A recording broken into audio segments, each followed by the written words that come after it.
Сәлем достар, қалдарыңыз қалай?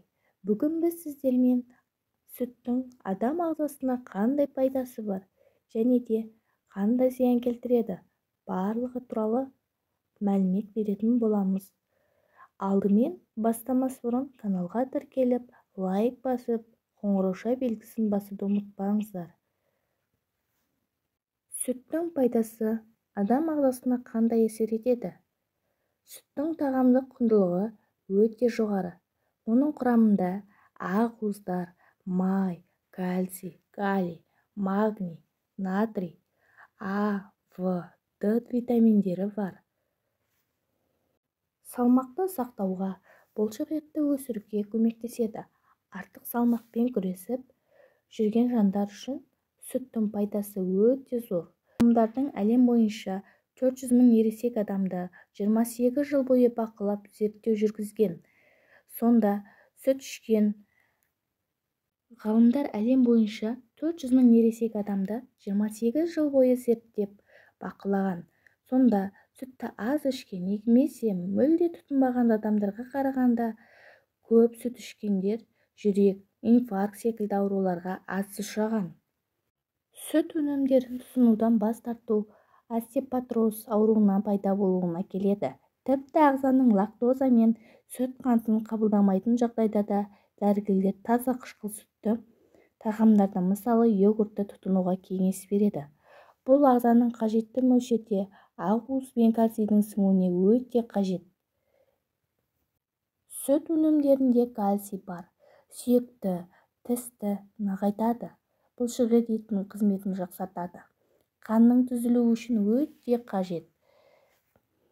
Тәннің жұқпалы ауруларға қарсы күресін күшейтеді. Сонымен қатар сүт адам ағзасының артық салмақ қосудан сақтайды. Сүттің құрамындағы кальций ағзадағы майдың желінуіне әсер етіп және оның жиналуына кері әсерін тигізеді. Сиыр сүті несеп ауруларына пайдалы, ойды ұшқырлайды, уланғанда көмектеседі. Сүт адам денсаулығы үшін өте пайдалы болғанымен, кей жағдайда кері әсер етіп, зиян тигізуі ықтимал. Қатерлі ісіктің даму қаупін тудырады.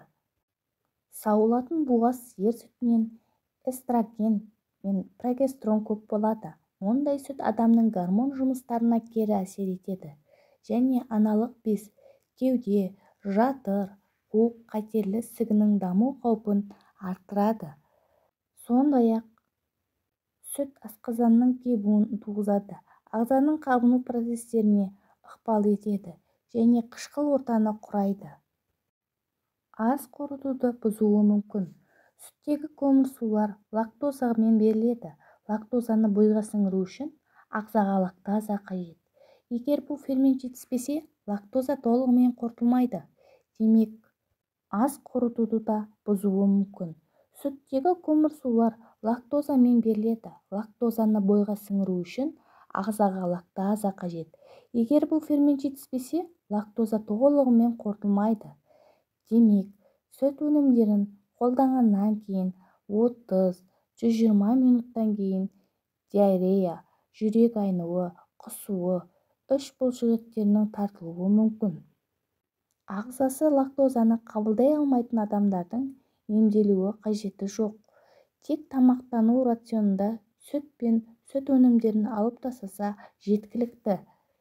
Егер денсаулығыңызда осындай проблемалар болса, лактозаны қабылдамау, гормон жұмысы бұзылған немесе жатыр аналық без, кеуде, қуық обыры болғанда сүт өнімдерінен бас тарту керек. Достар, біздің каналымыз ұнаса каналымызға тіркеліп, лайк басып, қоңырауша белгісін басуды ұмытпаңыздар. Алдағы уақытта біз сіздермен қызықты әрі пайдалы ақпараттармен бөлісетін боламыз.